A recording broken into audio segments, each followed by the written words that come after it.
Bismillahirrahmanirrahim. Assalamualaikum warahmatullahi wabarakatuh. This morning I will speak on modern ideologies from an Islamic intellectual perspective. The purpose of my presentation this morning is that first there are three objectives. First is to examine the philosophical foundations of modern ideologies, or modern ideologies are also referred to as pseudo or quasi-religions. So the three philosophical foundations of modern ideologies are: first, rationalism; second, empiricism; and third, humanism. Second objective is to analyze these philosophical foundations from an intellectual Islamic perspective, and to understand, first you have to analyze and understand this philosophical foundation for us to understand their practical implications. Third, to respond to these ideologies as Muslims. So the response are divided into two main objectives. One is to maintain the Muslim identity, which includes religious and intellectual. And the second objective is to coexist with Western counterparts in sustainable and meaningful ways. So as usual, we start with the terms and their significance. So what's the definition of modern ideologies? These definitions are given, of course, by the Western scholars. I think the second one, didn't get a chance to put all the references. The second one is by Sir Roger Scruton, very famous English contemporary philosopher. The first one, it's a comprehensive vision, and I've underlined the key basically words to understand the meaning. It's a comprehensive vision, a way of looking at things as in common sense, and several philosophical tendencies, or a set of ideas proposed by the dominant class of a society through a normative thought process. Alright, so this idea of dominant class, of course, was introduced by Karl Marx. And Marx's idea of ideology forms an important part of the meaning of ideology. Then the second one is that any systematic and all-embracing political doctrine which claims to give a complete and universally applicable theory of man and society, and to derive there from a program of political action. Alright, so I've chosen these two very comprehensive definitions of modern ideologies. If you read the ideologies books, there are many definitions. So, since early on we mentioned that modern ideologies are also referred to as quasi-religions. Alright, so the meaning of quasi-religions: they are entities with unintended similarities to religion. If I'm not mistaken, this was given, this description was given by John Smith, I think, the Christian theologian. I think Dr. Fatimil knows better. And then one of the, and we can, how to understand is if we compare the understanding of religion. One of the understandings of religion is it's a pervasive dimension in human life, right? It's a comprehensive, all right, and it pervades an individual's life. And God, of course, is the ultimate concern. Quasi-religion, it shares the similar pervasiveness, but in contrast to religion, it has no transcendent reality, as in the concept of, or the idea of God.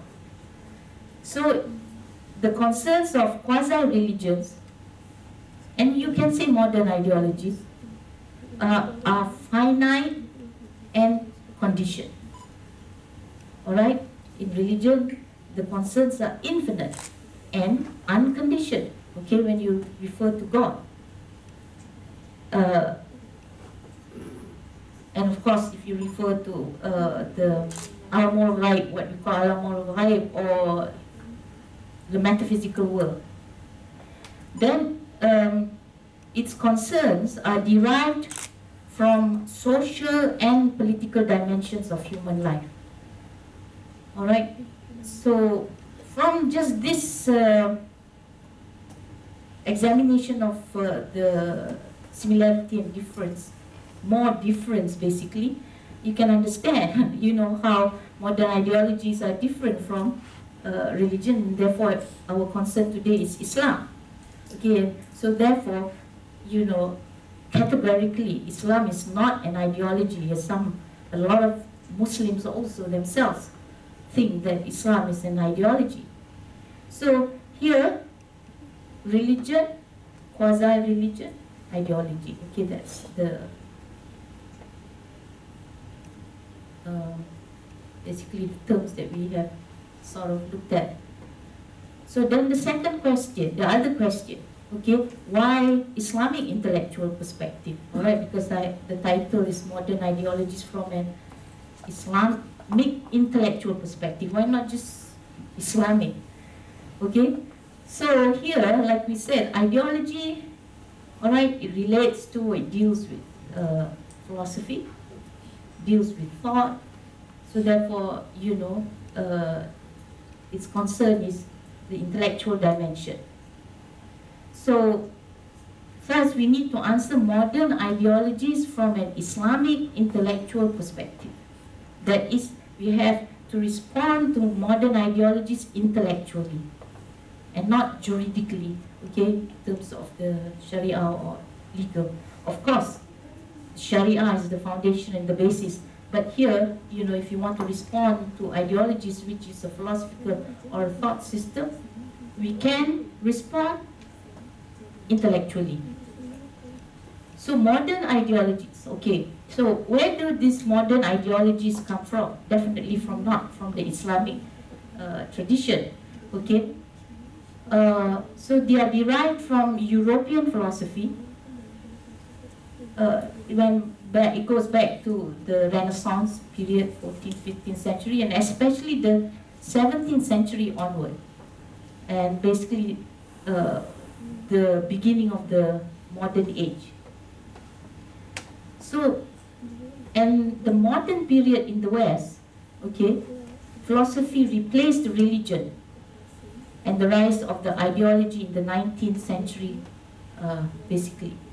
Okay, because before, alright, during the medieval period, we have to, you know, I just sort of briefly explain about the three periods of philosophy in the West. The first is the antiquity, or the archaic period, which is basically Greek philosophy. And then the second period during the medieval period, where philosophy was studied together with religion, all right, and then you have the famous Christian theologians, Saint Thomas Aquinas, Saint Bonaventure, you know, you have many others. But then during this modern period, that's when philosophy and religion divorced, all right, from each other in the West. They didn't study philosophy and religion together anymore. And so the term ideology, although the ideology, all right, it started much earlier, but usually, like we mentioned earlier, it was from the European philosophy, the Enlightenment period.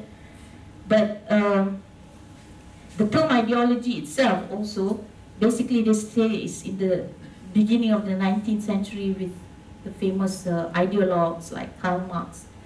And also the term itself, the term ideology, all right, used by Count de Tracy, all right, he was the first one who used or formulated the term.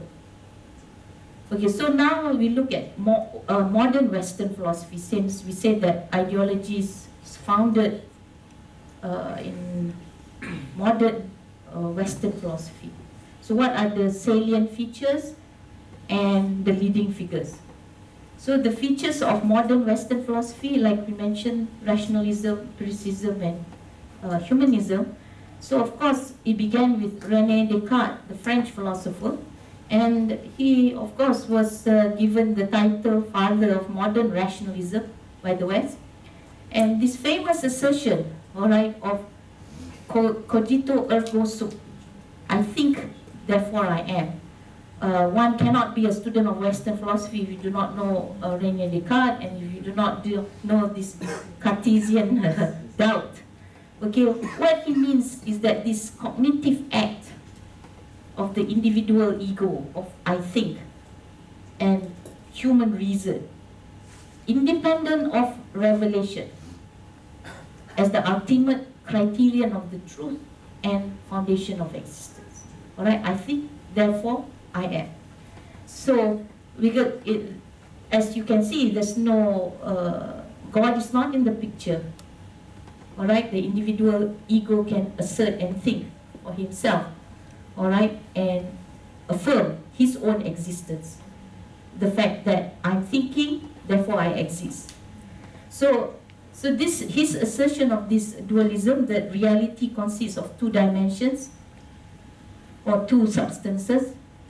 One is the world of extension or matter, the material, and therefore the people who focus on this are the materialists. And second, the world of consciousness or thought. All right, the idealists. So consequently, European philosophy, was not able to understand the relation between the two. That's why Western philosophy was divided into the materialist and the idealist. All right, well, I won't go deeper into this, it will take a lot of time. But just to mention that in Islamic philosophy, we managed to solve this and reconcile the two, the world of matter and the world of ideas. So second is the philosophical principle or foundation of empiricism, and it began with Francis Bacon, okay, a British philosopher, and rightly he was considered the father of modern British science. All right, in our Arabic Islamic tradition, is always the mother, right? Kitab, but in the Western civilization, it's the father. So his philosophy, he relies upon science, and he basically created a new science which would give human beings mastery over nature and power. So study of nature is to give human beings so that human beings can master nature and then empower them. So mastery over nature and power over the environment, and of course the philosophy that lies behind this position or perspective. So he also established the scientific method, which is accumulation of data, doing experiments, and organized observation. And so therefore, for them, all right, after Bacon, basically, this was the main channel of knowledge. And sometimes nowadays, especially, in our neighbor, kuliah, of human science and other disciplines, they are also following this Western method. It's not that the Muslims do not believe in this method, but it's secondary, okay? But we have made it the primary source, and you can't get through your master's thesis if you do not follow the empirical method, and that's why the Usuluddin students are not very popular in terms of methodology, because we don't have this empirical method of doing surveys and questionnaires and all that. Okay, so the third principle is, of course, humanism. I think Dr. Fatimir mentioned about this, in his talk. It's very important. So it began in Italy, and mostly in southern Italy and Sicily. And it is the basic characteristic of the Renaissance and modern philosophy. So maybe a definition of humanism would be instructive. Okay, so that we can also distinguish, because there's also, they say, Islamic humanism. Sometimes we just add the term Islamic to all these modern ideologies and not really understand the significance of that, and then we get confused. So now you can see, okay, what is the definition of humanism in Western intellectual tradition? It's a cultural and intellectual viewpoint which affirms the dignity and worth of human beings in respect of the power of human reason to know the truths of nature, and the capacity of the human spirit to determine, express, and achieve what is good for human beings. Alright, again here, there's no God in the picture, alright? It's human-centered and nature-centered. Of course, this was also, in a response to the Christian, right, concept of human as the slave and the sinful, alright? So now they want to assert back the human dignity. So thus, humanism is essentially secular, from the definition, and signifies the independence of human independence of human beings from God, and his freedom on earth, outside the laws and dictates of God and revelation. So when we say Islamic humanism, be careful, alright? Must make sure that we qualify the what do we mean by that. So now, what's the Islamic intellectual perspective? Of course, this is very, very brief and very superficial, but just to give, the outline. So the Islamic intellectual perspective, of course, comes from the Arabic term fikr, used as equivalent of the term thought as used in modern thought, as we saw just now, which originated in philosophy, does not render or give the same meaning. Alright, fikr and thought. Fikr in Islam is related to meditation and contemplation. Like Dr. Fatimir mentioned just now, tafakkur, ta'akkul, so even tadabbur, if the source of knowledge is the Holy Quran. So in Islamic sciences, the locus or the place, okay, and container of knowledge is not the human mind, but ultimately, here using the philosophical term, the divine intellect, which illuminates the human mind. And as we know, one of Allah's names or sifat is Al-Alim. He's the source of all knowledge. And so basically, this is what it means. Alright, all knowledge comes from Allah Ta'ala, and therefore there must be the activity of tafakkur and ta'akkul. Thought, in the Western sense, it relates to purely human activity, as we saw, and therefore non-divine mental activity. So in modern sciences, and here we are talking about the modern sciences, not relating to the scholastic period, alright, or during the medieval time, when they were still referring to thought in relation to Christianity. So in modern sciences, the criteria and instruments of knowledge are purely human.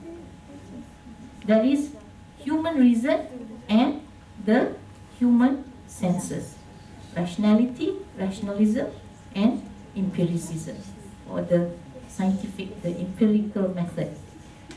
Alright, so here, rationalism and empiricism as means of knowledge. So modern philosophy and thought, with the Cartesian rationalism just now, alright, I think therefore I am, individual human existence was made the criteria of reality and also the truth. That is the significance, alright, of this, the cogito, they call it. Alright, that the human being, alright, is the criterion of the reality and the truth. In the fact that he can affirm, he knows of his existence, and he affirms that he exists. as a reality, and that the knowledge is true. This is what it means. So individual awareness of his own limited self is placed as the criterion of existence. So if human reason, all right, already can know of the truth, why do you need revelation? Why do you need any kind of scriptures? Okay, here from the modern Western perspective, from the Islamic intellectual perspective, is the being of God, or the wujud of Allah, which determines human existence and the various levels of reality. If we look at the cogito ergo sum, I think, therefore I am, from the Islamic perspective will be I am or I exist, therefore I think. The fact that I exist, I am able to think, that I have my own consciousness. And because I did not create myself, then I know that there must be a higher level of reality, right? And it's the source of the higher truth, which is God. And we have not cut off that relationship, which in modern Western philosophy has cut off. We still are referring, all right, in relation to the criterion of knowledge and truth to Allah Ta'ala, all right?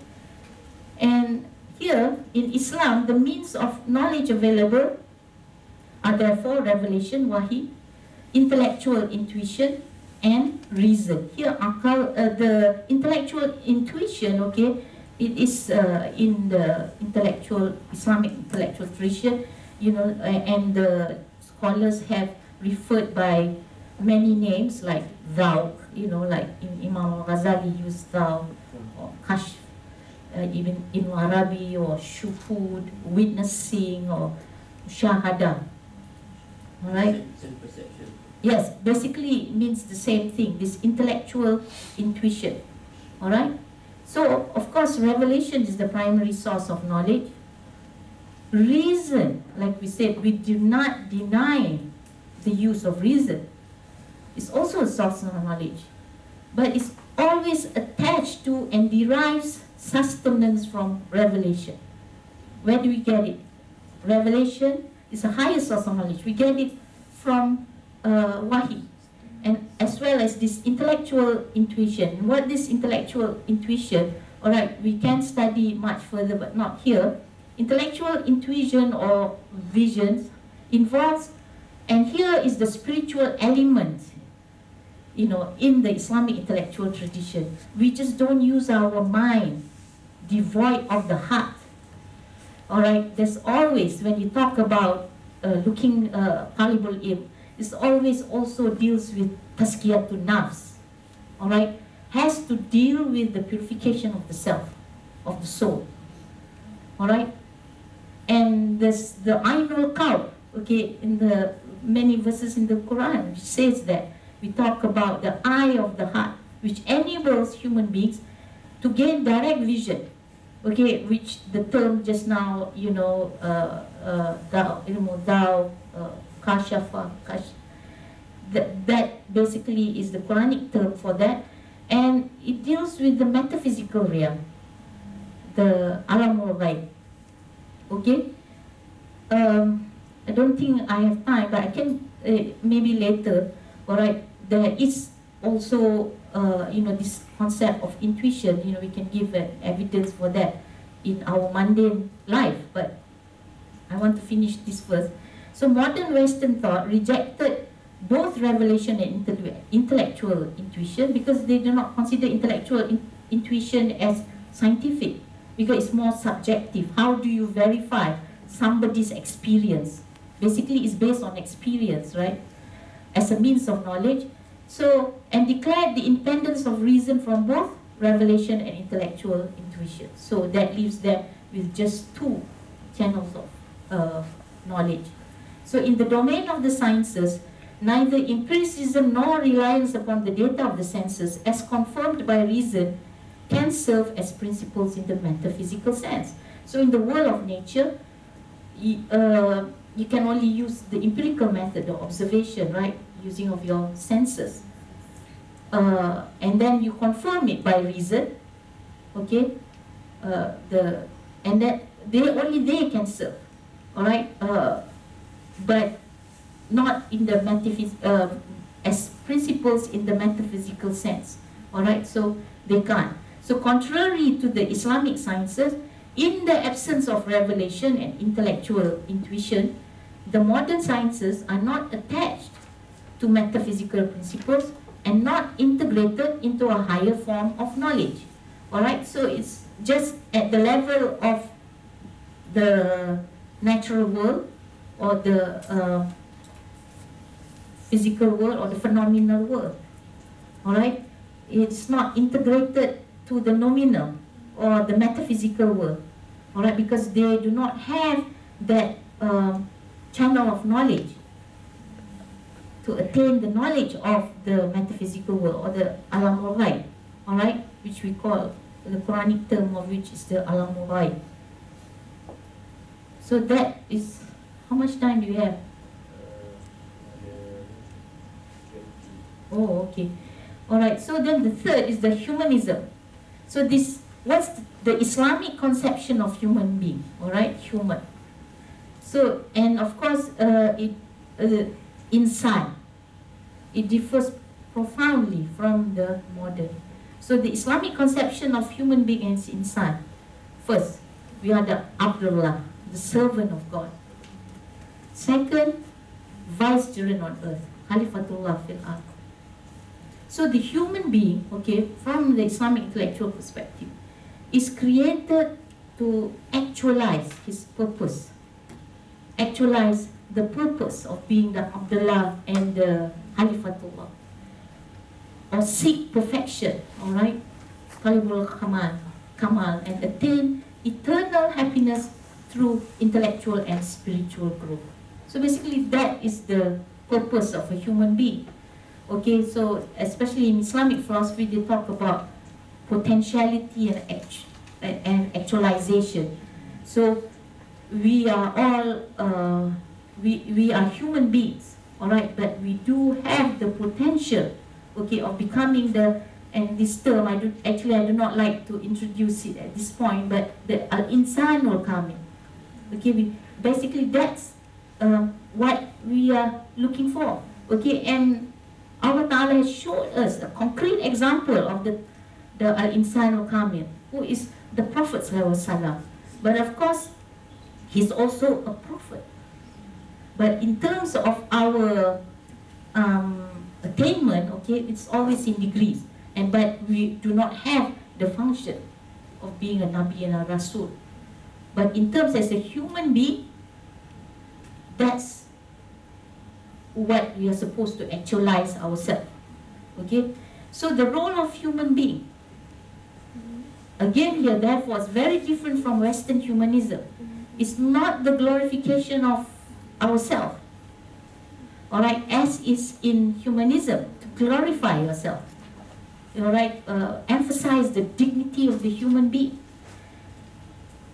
but of his Rabb. That's why we are Abd, and he is Rabb. And basically, how do we really achieve our actualizations to become the perfect Abd? And the perfect Abd is also the Khalifa. Alright, the deputy or the vicegerent who does the best job is the one who clearly, alright, follows his Lord, his boss, or you can say that, alright, listens and obeys completely and submits completely to the instructions of his king.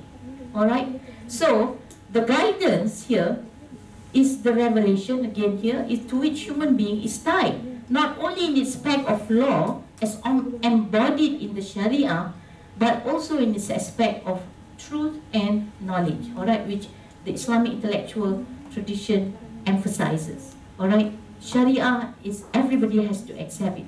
By virtue that you're a Muslim, alright, that's the foundation of Sharia. But in the Islamic intellectual tradition, like in Islamic philosophy, Tasawwuf and Kalam, the three intellectual schools, they emphasize the aspect of truth, alright, and knowledge, the hakika. Alright, as a reflection of Allah Ta'ala's name Al-Haq. Here, just basic outlines, differences, Islamic versus modern conception of man. So the ontological, right, in terms of the looking at man and in terms of his being or wujud or existence, and cosmology, basically the science of the universe. Okay, so we look at Islamic. Of course, in Islamic, we believe we possess a soul and a spirit, right? The nafs, the ruh, not just the jisim. And then and in Islamic philosophy, for example, in Ibn Sina, man contains in himself, and there's some misunderstanding here, thinking that Muslim philosophers also believe in the theory of evolution. It's not. It's just that we contain in ourselves the plant and animal natures. Alright? Because what are the plant natures that we grow, right? We do grow, then nutrition, alright? So that's features of the plant. And then also the features of the animal, right? We move, there's movement, alright? And so, but man as the highest, alright, having al-insan hayawan natik, alright, rational animal, okay, that rationality, that note. And so therefore man is the ashraful makhlukat, okay, at the highest level of basically if you study cosmology, mineral, plant, animal, and then human being. So we Muslims, alright, from the Islamic intellectual perspective, man is not evolved from the lower forms of life. We were not ape. Man has always been man, insan. Alright? So therefore, from the modern, the modern perspective is that rejection of permanence. Okay, it's nothing permanent, everything evolved, and the lower species evolved to a greater species. Okay, and of course there's a cut off God from his creation. Like for example, if you study the Darwin theory of evolution, they talk about the selection of the species. Okay, no God. How does God come into the picture? Although there are many religious people, even Muslims, who try to reconcile this. Okay, and of course it rejects any principle above the human. Alright, law of the selection of the species. It's as though that it's not deliberate, having a purpose or a telos, okay, or a grand design. In a way you can say it's accidental, and no principle, alright, above the human, which then results in the human being falling to the level of the subhuman. Alright, so if you look at human beings from this perspective, coming from a lower species, alright, and cut off from a higher being, then therefore, what is man then? Subhuman. Alright? Then epistemological, of course, faculties, senses, reason, intellectual, intuition. Alright, the philosophers will call it intellectual intuition, or spiritual, if the Sufis, they will look at it as spiritual illumination. So in Islamic theory of knowledge, we believe that there is the possibility knowledge of self, inward, and God. The knowledge of God is also possible, and therefore that's why the ultimate goal is ma'rifatullah, right, or ma'rifah billah. Alright, and of course, some people don't consider it as hadith or weak hadith.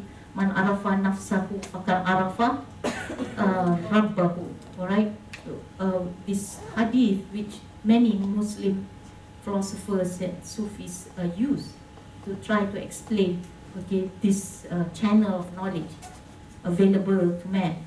What about then the modern? The thought pattern is not connected to anything sacred, just the human mind. You don't talk about the intellect as a faculty connected to the divine intellect.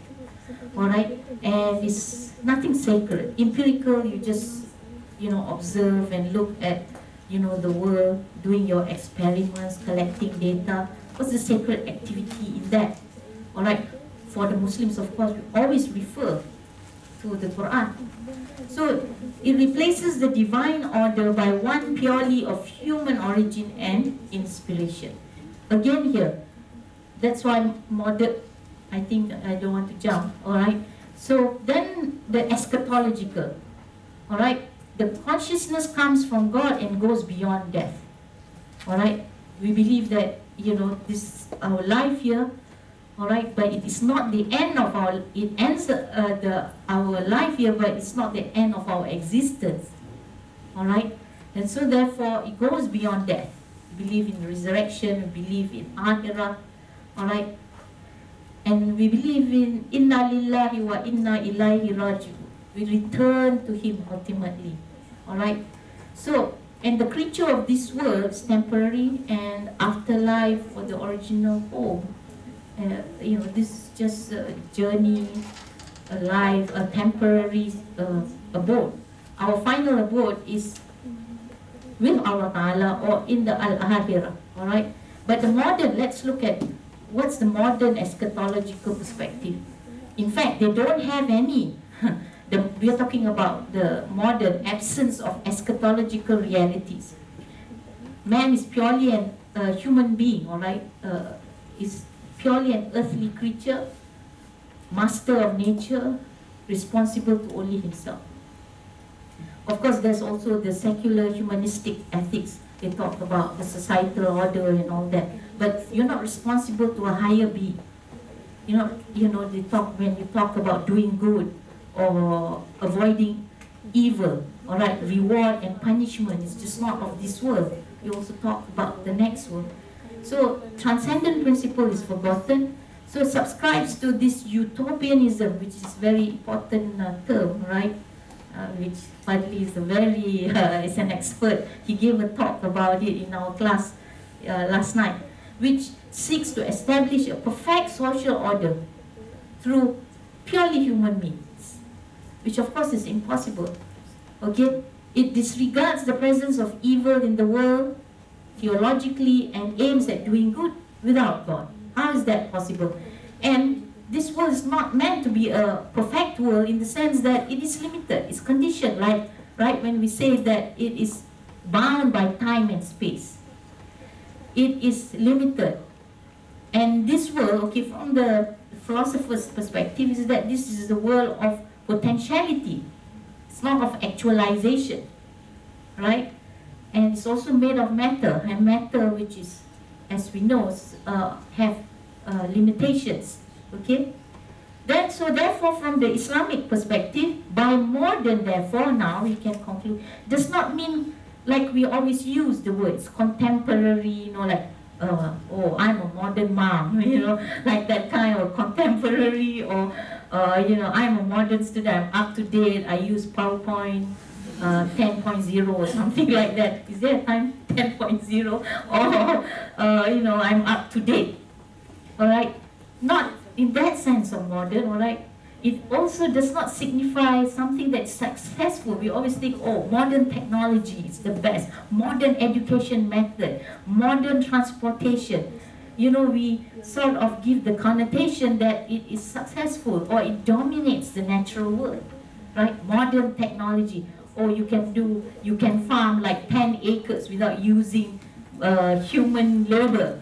All right, you use the big tractors, and now with artificial intelligence and robotics, it seems like we think that we have dominated the natural world and we are successful. Okay? But that's not what modern means, really, that which is cut off. And I think, we have given some evidence. It's cut off from the transcendent. All right? In terms of our epistemology, ontology, cosmology, there, not ours, okay? It's cut off from any transcendent principle or source, or from any immutable principles, okay, which we call in our tradition the thawabit, which in reality basically govern all things, and which are made known to man through revelation.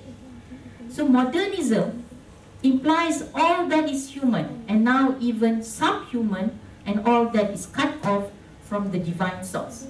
Okay, so modernism is thus contrasted with Islam as a religion and complete way of life, ad-din. I think at this point only we can say why, okay, Islam and modernism does not jive. You know, in fact, Prof. Syed Muhammad Nakib Alatas, he says in his Islam and Secularism, he says that, you know, Muslims, and he says he prefers to use the word secularism instead of modernism, and he says we really can't sit at the same table because our whole worldview is different, he says. Alright, so of course some of us think that it's taking an extreme position. There are some Muslim scholars who say, no, we got to live together, we got to coexist together, we got to understand each other. So we understand intellectually, alright, and there are ways that we can respond, alright, to these seemingly extreme positions that we have. Alright, so remember the third purpose of this presentation was, so what's the response? So what do we do?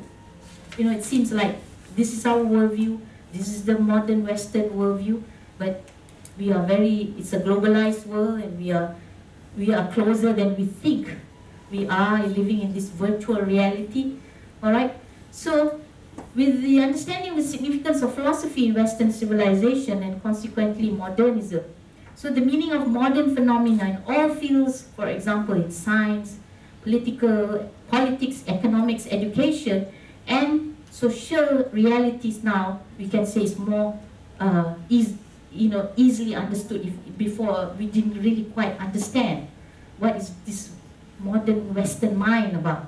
Why do they have this kind of worldview or positions which have implications in terms of their lifestyle? Alright, so the challenges of modernism on Muslims are experienced not only in the West. Alright, there are also within the Islamic world, there are modern Muslims, you know, we call liberal Muslims nowadays, right? So the response by Muslims to this worldview permeated by modern ideologies. You know, I take two extreme. Nowadays, I think the Muslims, you know, have respond, what do you call that, in these two major ways. Alienation from Islam. You become a modern, liberal, like Siti Qasim. Alright, I hope she doesn't mind. Alright, but I'm sure she's proud of it.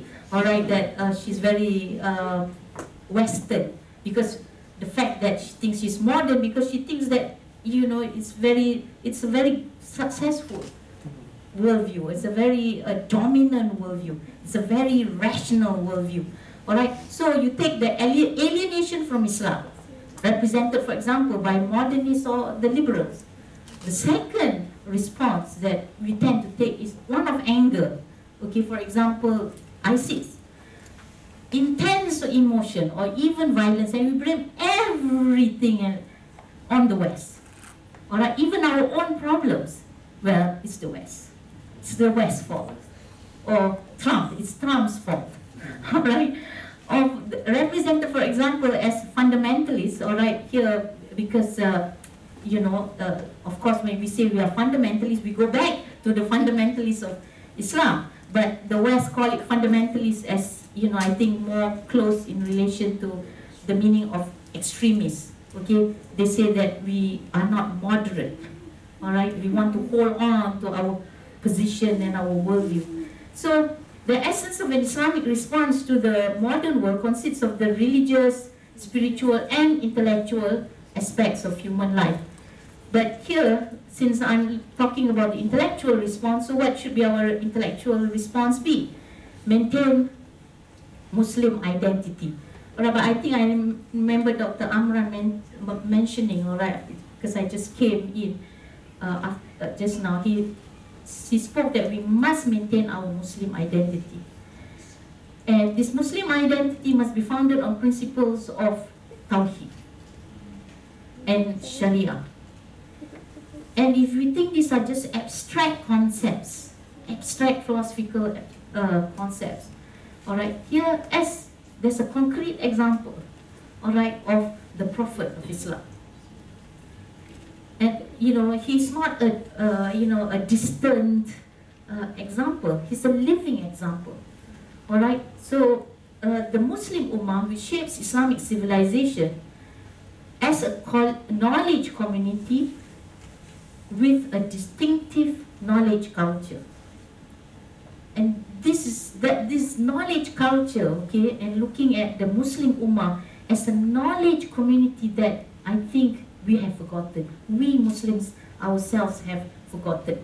All right, when we just emphasize on, for example, the Aqidah, but without, using, all right, or understanding or going through the Kalam tradition, for example, which Isi and Dr. Amran, and through this whole project is trying, to make us understand the Aqidah, but through an intellectual perspective. All right.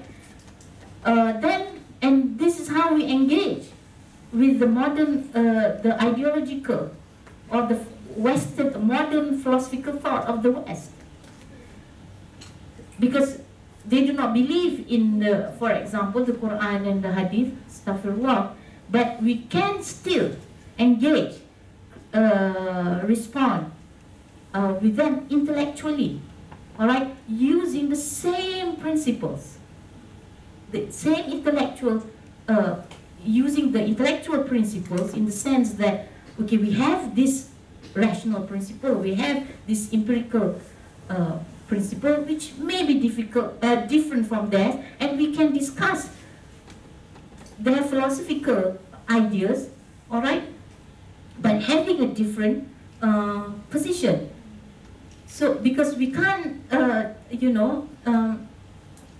discuss with them from the position of the Quran and the Hadith, all right. So I think this is the intellectual tradition, Islamic intellectual tradition, is really the bridge for us to respond to their ideologies, all right, and at the same time we can maintain our identity. So the challenge from the West in the area of knowledge, all right, and therefore intellectual. So therefore, thus responses include. So we cannot leave out or neglect our intellectual tradition. We have to learn from our intellectual tradition. So, if people say, don't study anymore Al-Ghazali and Fakhruddin Razi and Ibn Arabi and Ibn Sina, I think we shouldn't take those advice seriously. We have to. Because that's the treasure. That's the treasure. All right, we have to go. Basically, this, if you read some of the articles, like for example, I recently read on atheism and Islam, nothing new really from our Islamic intellectual tradition in terms of the principles. It's just that we are alienated from that. So therefore, learn from and preserve the intellectual tradition. All right.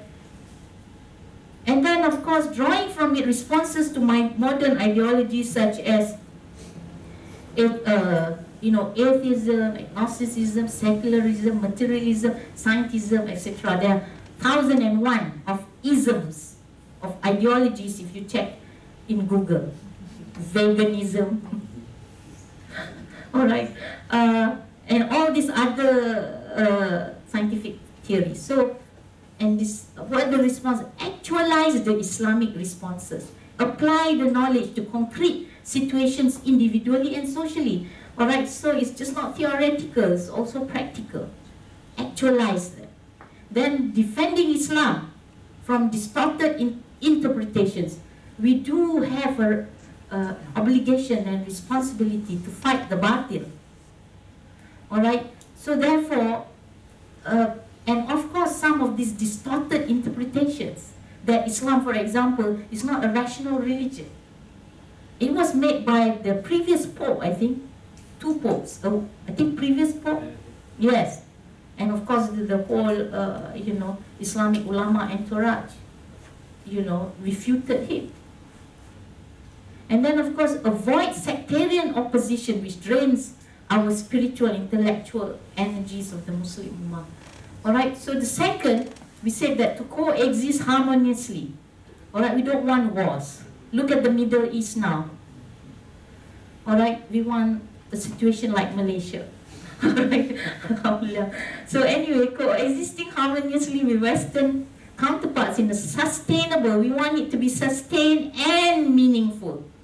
Alright, so here, I would say we have to live according to the Sunnah of the Prophet. If we say that the Prophet is the actualized embodiment, alright, as the best role model, the Qudwa Hasanah for both individuals and the Ummah, and the Muslim identity in its universal and inclusive meanings as represented by the Prophet, alright, Sallallahu Alaihi Wasallam, who is the perfect microcosm of both the cosmos and the Ummah.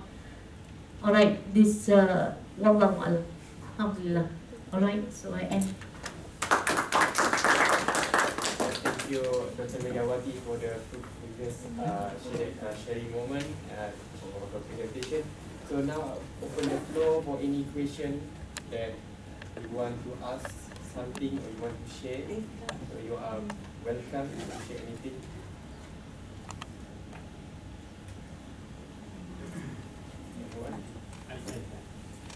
Thank you, Dr. Mega. As advocate of Kalam, I still want to put ideology within Kalam role. It's important, yeah. Because as you said, the key characteristic of ideology is no transcendent reality involved, and always concerned with political, economic, and social motive. That yeah. But I think we should add more. That is, ideology really is opposed to epistemology. It's a false belief. In fact, they literally define ideology as false belief. So they mean epistemologically there's a problem with ideology. It's not true. Yeah? Because it's involved a kind of reductionism. So ideology. Any ism is ideology. Yes. So, and in the past, I think, Mutakalimun are very early discuss about this ideology. When we talk about this knowledge, they talk about this sophistry in idea, this kind of subjectivism, Ladria, agnosticism, also India, relativism, and Dahriyun is a naturalist. And we have like Tabi'un, also naturalists. So I mean the Mutakalimun are very particular with this ism. And I think this is the place we should begin our ism study or ideology studies. Yeah? Then from then we come to our modern life. Yeah? Which I think the epistemic problem are more obvious for the ideology reputation. That's my observation. Now I try to ask you, what is different between ideology and worldview? And when worldview become ideology? Very difficult question. Sometimes worldview become ideology. Yeah, because I think when we mentioned that if it is a religion, right, therefore it is a worldview. So if, for example, the ideology of modernism is already a worldview, all right? So you can say that is the modern worldview. It's ideology. Yes, and ideology has become a worldview because it is so comprehensive, all right? Even in terms of its metaphysics, it rejects metaphysics. In terms of epistemology, it talks about the different sources of knowledge, whether knowledge is possible or not. All right. So, but some ideologies are not so comprehensive, or doesn't deal with all dimensions and aspects of life. For example, you can say nationalism. So nationalism, all right, talks about the ideology of a nation state, all right. Then how do we, the human beings or the citizens, relate to the concept of a nation? What are the goals of a nation state? What are the features, for example? So that is not so comprehensive and doesn't encompass all aspects of the human being. So then I wouldn't call it a worldview. It remains an ideology. All right, but like modernism and secularism, okay, then I think that would be, you consider a worldview. Maybe worldview can become ideology. No, I don't think you can.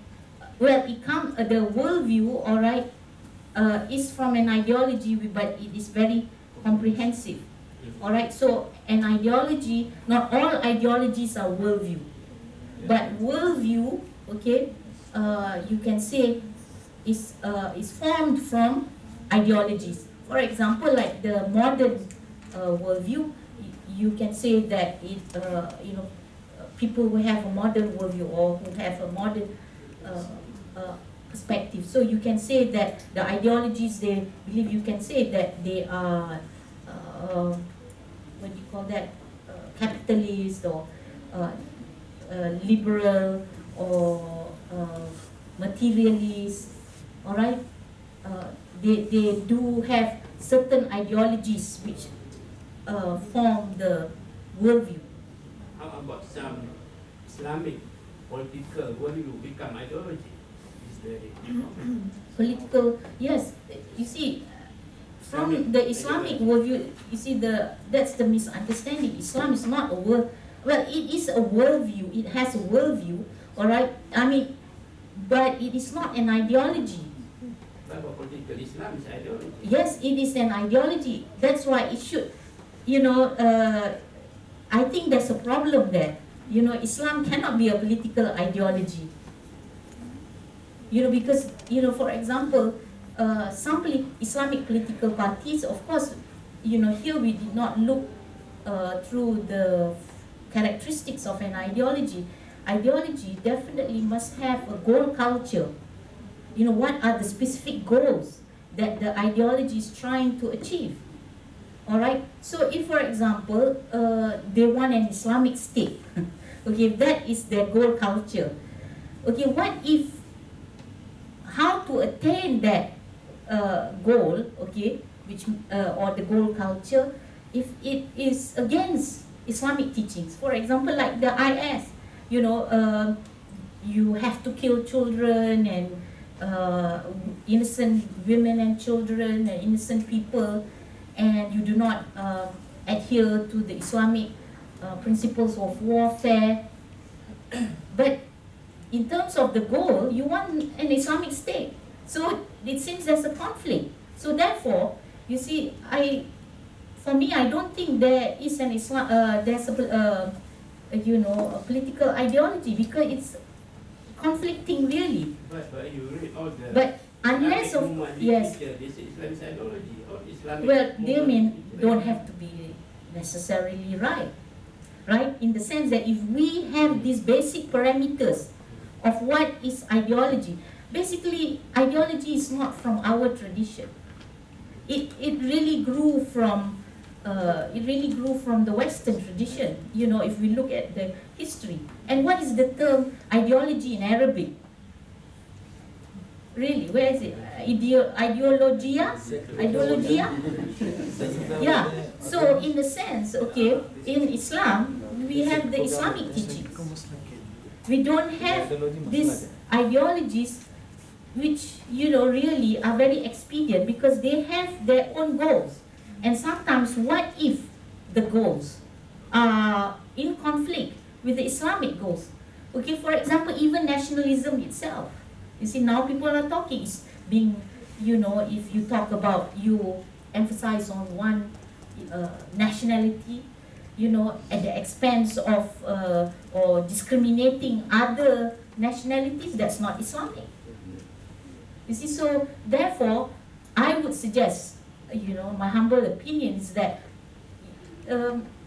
I think we shouldn't have political, what do you call that, this ideologies in the sense of movement, then you say we can't have Islamic movements.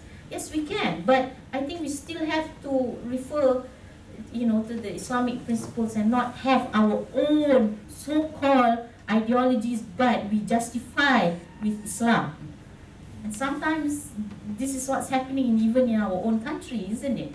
We justify, well, we say it's an Islamic political party, but then we use Islam. But you see, so that's problematic, I think.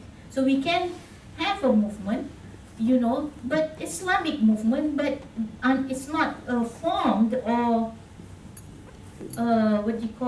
determined by any specific ideologies, but Islamic principles, not ideologies, because it's problematic if we use a Western term for it, because we know already the origins of that Western term. You see, if we clearly know, if we do not know, because now that's the whole purpose of this exercise, to show the origin of the term. And if this origin of the term is not Islamic, and we cut and paste and superimpose it to an Islamic reality, that is the problem, I think. So that's where the conflict, the dilemma, and the confusion and the problems occur. Yes. Yeah, because as you mentioned, I agree with you. When you look at because an worldview cannot become an ideology. An ideology will become maybe partially of a worldview. When I go back to the Renaissance, when you mentioned that the separation between religion, and we have secularism, materialism, rationalism, but in order to identify themselves as ideology, they brought in the science. So for them, science, that is how science became a worldview. So materialists will not provide any solution for themselves unless they go to scientific worldview. And scientific worldview is very partial. It is not universal like Islamic worldview. So they look at the world from partial perspective, but scientific worldview, I say, is not an ideology. Science itself, it is not an ideology. They say it's but scientism is. Scientism became, if you say scientism, scientism is an ideology. But it has become a religion now. Yes, it's become religion. We believe in science so much. But when I look at the ideologies that we use, that they came out from these movements like rationalism, humanism, empiricism, they used all of them science. So I think to support the identity, then they have to use something else. Now we must, as you mentioned now we have I don't agree like Islamic political ideology. There is no such thing. But you say Muslims. If you say Muslim, this is the Muslim problem, Muslim, not Islam.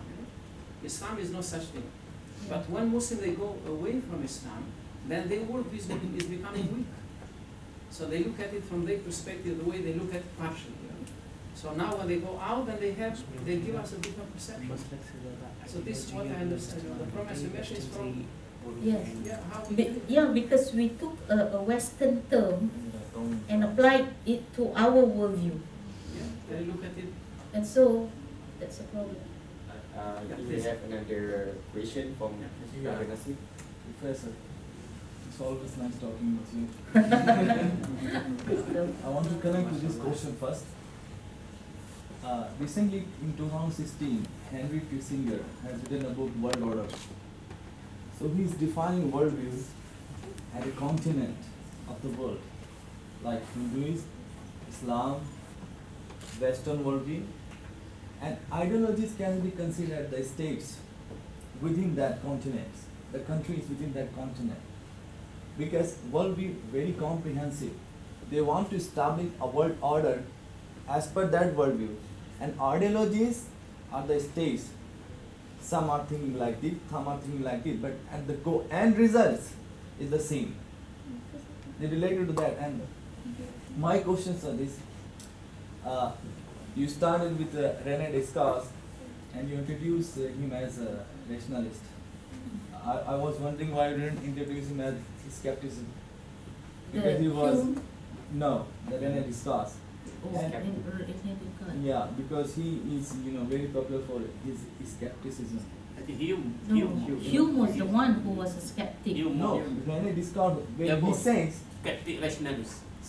yeah, when he says, I think therefore I am, I think therefore I am, he's saying, I can doubt each and everything except my own existence. So he does not necessarily mean that he has to deny the existence of God. He is just doubting each and everything. But when it was asked to him how the immaterial is going to connect to material, he changed his view. He came to physicalism. And secondly, Immanuel Kant has given a both view, phenomenal and noumenal. That if you are going to consider science also, then considering science, you can believe in the noumenal world also and the phenomenal world also. I think it was the more requirement of the context, like separation of church and state, that the moderns has to believe specifically on the empiricism.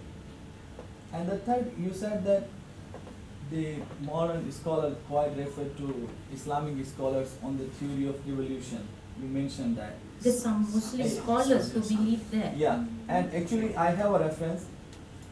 Ibn Masakhi has given the evolution theory, and he even used the word apps for the development. And this whole narration was mentioned by Allama Iqbal's PhD thesis, The Development of Metaphysics in Persia. He has quoted whole long section. And the fourth one, that you said reason, it is much for reason to take guidance from the revelation. For me, Quran is the word of God. Universe, creation is the action of God. If both are from same origin, why should I refer creation and Quran together? If it is from God, this creation must reach to its creator anyhow. So if I'm saying I do not need revelation to reach God, only reason, so what is wrong in that?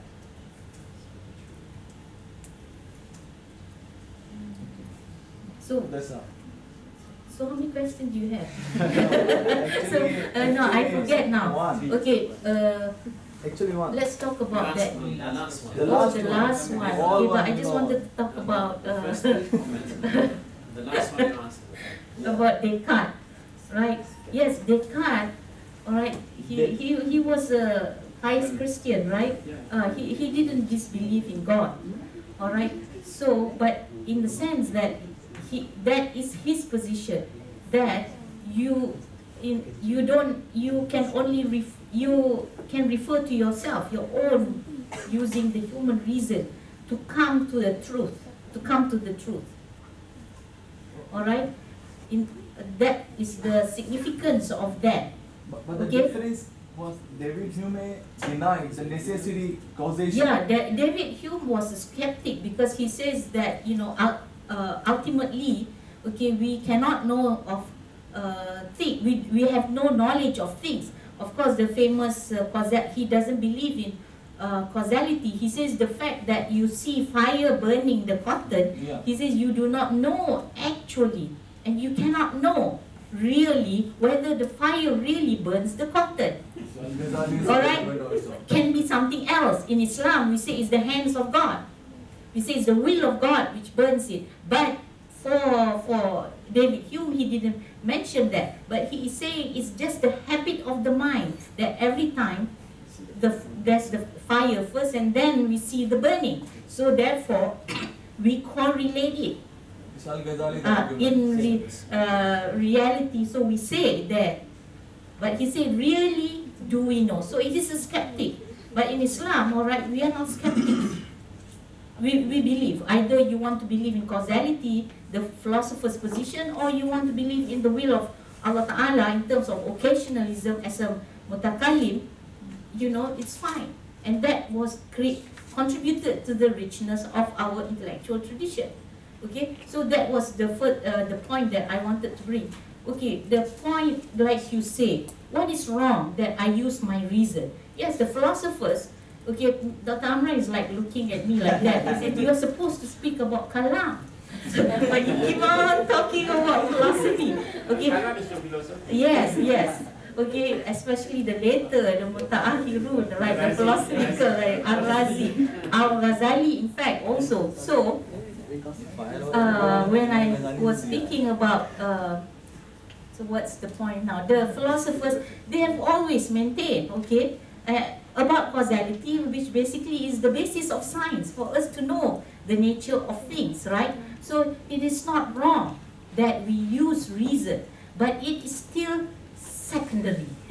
It's not the primary source of knowledge, because, okay, in the sense that when we talk about akal salim, okay, the Quranic term, is that the healthy akal, okay, which must be guided by the dictate, must be guided by the Sharia. Because if we are not, then we become another Descartes. We become another modern Western when we are not guided by the Sharia. There's no harm, and also in fact the philosophers like Ibn Rushd, okay, he doesn't believe this double truth theory. He says that the illuminated intellect, or the akal salim, the truth that comes from it should coincide with the truth that comes from the Quran. There shouldn't be a double truth, because no two truths conflict each other. Truths confirm each other. So if your mind, the reason, alright, the premises that you use are valid, alright, the method that you use, that's why the philosophers say that their method is burhan. Burhan in terms of the syllogism, okay, that they use, because they say true premises will bring true conclusion. So no problem with you using reason. Alright? So when I'm saying there yeah, is so no that is the philosophical method. So there's no reason. But your intellect must be illuminated or guided. There must be confirmation of what you discover. And the philosophers, that's why they synthesize these three methods: reason, intellectual intuition, and wahi. What if you find a certain discovery? How do you know the truth of that? For example, we don't believe there's any superior human being. If, for example, you see what the Western man is looking for now is some kind of, maybe they say there is a more perfect human being than the human. But we don't have to go looking into that direction, because we are the Ashraful Makhlukat. We are the best of creation. There's no more perfect human being than the insan. So if you're not guided by revelation, you'll be going into this phase. Still looking for extraterrestrial creatures and going to Mars and spending billions of dollars instead of feeding the poor. But you go and have space programs. You see, it does have practical implications. Do you want to You- say, you know, Girish, do you want to say universe has been made without him? What? No, I am saying that if you are not guided, because for us, we already know that there's no more. Why do you keep on wanting to look for a more superior human being? Okay, and in fact, some people are even questioning, are this artificial intelligence going to be more superior than human being because they can process data faster? But you see, we know there is this element of hikmah, which belongs only to the human beings, which Allah gives to the human beings. They cannot be more superior. If you want to talk about superiority in terms of processing data, in terms of information, but not wisdom. Wisdom which transforms the source, that's what makes the human being superior. So if you are not guided by revelation, you will go off to another track. Just like what the Western scientists are doing, or the whatever that they are trying to do. So for us, we do, that's what I'm trying to say, that you can use your reason, but yeah, it must confirm by the revelation. Who knows the depth of creation? Who knows? the depth of creation. That's why we are limited. The human beings have a limited understanding of creation. You see, and the thing is, when you talk about, okay, the metaphysical realm and the physical realm, you say, so what's the problem? We can know about creation. Yes, we can know to the extent of the ability of the human mind can know. But to the we can know in terms of the limitation of this world of time and space is limited. Right? So that's why in relation to Allah's essence, all right, so that's why the philosophers believe in the universe not having a beginning, and the mutakallimun believe in creatio ex nihilo, all right, and the debates, that we had, all right, because why? Well, Imam al-Ghazali said because we were trying to go into that metaphysical realm, right, which therefore, in a sense, we can say it's speculation. But to the extent that we do have principles which govern this universe, okay, we can know. For example, the philosophers have maintained their position about why they say the universe is eternal. Debatable issue. Yeah, and therefore, that. Yeah, it's a tough Friday, right? So, If long time. if you don't have any So questions, Dr. last Megawati, question, don't mind small. me because when the brother mentioned, Yeah, like, last question. we know because of our identity. But if you are not a Muslim, perhaps you have different perception. But as a Muslim, because brother is putting like, why should I follow God instead of knowing that this product from God? But who told you that this is a product of God? It's the revelation. So then piety, as you mentioned, should be revelation, not the product of God. No, the ultimate product is the same. No, you cannot Okay, say you can. God You is different, from the product that he It's the produced. description of God. We can use Change. we can Not use the the akal. product. You are trying X. to say from we can use the akal, but under the guidance of revelation. Yeah, that is- That is what she is saying from the And this beginning. I have Last question. clarification. Any other question? Last question. Just a clarification from the same question that doctor was asking you, that worldview based on ideology or ideology based on worldview. But the question is, as just now you said, the ideology itself is coming from the West. And also the term we are using, for example, Islamism or ideology. When those who believe that Islam is their worldview is Islam is a comprehensive of way of life or complete, it's lead toward to get the complete way of life. So it also gives the political aspects of Islam, where we can establish a complete rule of God, not according to ISIS or according to those who want to be dominated, but according to what Rasul Akram Sallallahu did as Tibyana li kulli shay. So are we using the ideology as West? It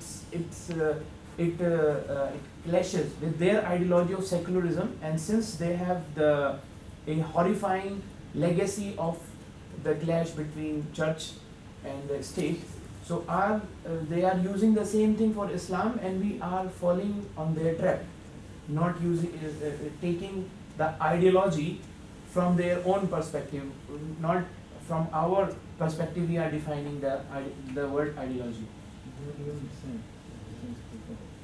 I'm not quite sure what you're saying, brother. The ideology Uh, has been given by the West, yes. as you just now Yes. said, and we are getting the meaning of ideology from them. Yes. Since they had an ideology and they removed that, they had the horrifying legacy Oh, of yes. the church and the states. Yes. So they also want to show to the world that if you follow Islam as a worldview, which also lead you in a political aspect, so don't follow it. Though it is a solution from the Muslim world, and we are saying we also do not want to use Islam as an ideology. Yes. We shouldn't use, because if not, we will, be following the same track. We define ideology, Yeah. our meaning. How many? This is my question, Yeah, that what Prof? do we have to define, or we should define that? Well, we have Islam as a way of life, as Worldview ideal. also is Western word. Yes, of course, it's a Western word, but that worldview is based on the Islamic. No. The term itself. Ideology is Western word. Yes. Loaded with meaning. Yes. But so we say it's not good to use.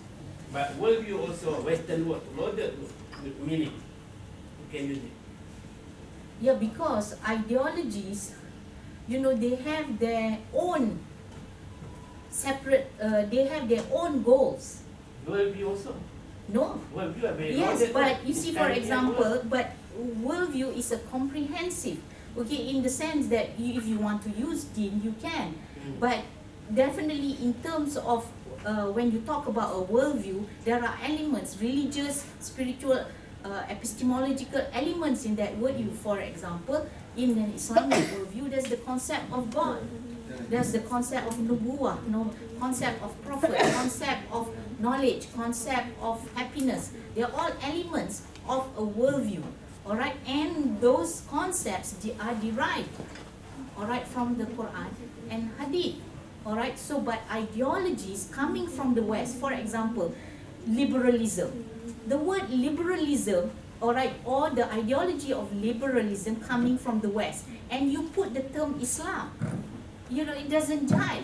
Because in the first place, the liberalism, okay, if coming from the West, is based on their experience or their perspective of looking at political, social, religious realities. If I said I didn't mean liberal ideology, but I take liberal worldview.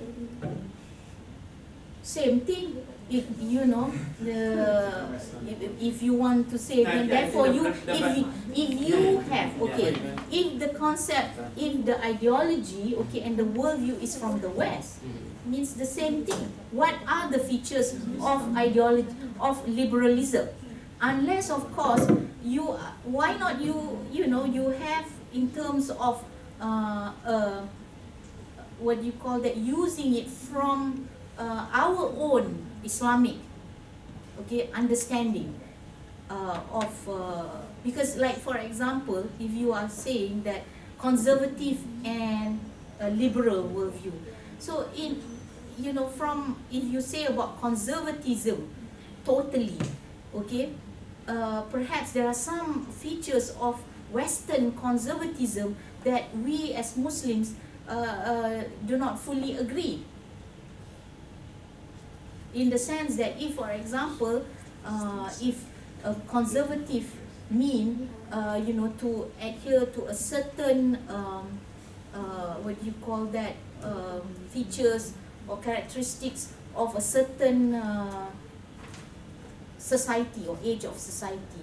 But in Islam, then you can say, in a sense, okay, saying that we have a more open-ended position by virtue of the fact that we are more universal, that we are more comprehensive. So we are not, in a sense, conservative. You see, so we have to be careful about their characterizations. So we cannot just, okay, this is the definition of materialism, for example, and then we say Islamic materialism, or something else. What do you have? Islamic, usually, Islamic feminism. That's a good example. Feminism. They talk about fighting for equal rights of women, wanting to be equal to men in all dimensions of life. In a sense, you can say that there is feminism in Islam, in the sense that Islam, exalts women. What's the highest position in Islam? But that of a mother. No more feminism, LGBT take over. Yeah, so in that sense, but then once you start saying Islamic feminism, then it's really contradictory. Because, we are not like wanting to become men. So we are. So that's very, you see, that's the problem when you use Western terms and definitions. So, Prof, we do not want to use the word ideology because it will give the same meaning as given by Yes, the West. yes. Why we are Unless not, we qualify and for say, example, you are talking about ISIS, because we do not want to fall in the trap of ISIS, that we do not want to reintroduce ourselves as people, those who are coming from ISIS, because they are taking Islam as a political, yes, just a Yes. political dimension. But actually, Islam has given the, given the leadership of Muslims through its own political values. So just the question is, you do not want to use the word ideology because it will give the wrong meaning. you can use ideology in relation to the West, the modern ideologies, liberalism, capitalism, communism. We have, if you want to explain, you have to use those terms. But in relation to the Islamic principles, I would prefer not to use the word ideology. For example, if you see some of the books, they say the Kalam as a ideological school, they say. I don't think we should accept that Kalam as an ideological school. There are, not you, definitely. You know, then other books, they say, you know, the different sects, all right, they call them as ideologies. I do not think so. I wouldn't call them ideology. There are different perspectives in Islam, or different, what do you call that? Interpretation, views. Yeah. So I wouldn't call them ideology, but of course referring to the ideologies like socialism and all, the feminism and all that, we have to consider them as ideologies, of course. They are not from any revealed religion, they're just from philosophical systems, As which they Maududi, derive ideologies from them. as Maududi and other those who were into Islamic politics or whatever they call it, he used the word deen as you use also. He did not use the word madhab. He said deen because Islam is a way of life. Yeah. But later on from the West, by the West it was, they are called ideological Muslims. Yes. But actually they are taking Islam as a deen, as a comprehensive way Yes. of life. So because of them we are not using ideology, the word ideology. So we have to create then our own word. Well, that's why I say we call movements, right?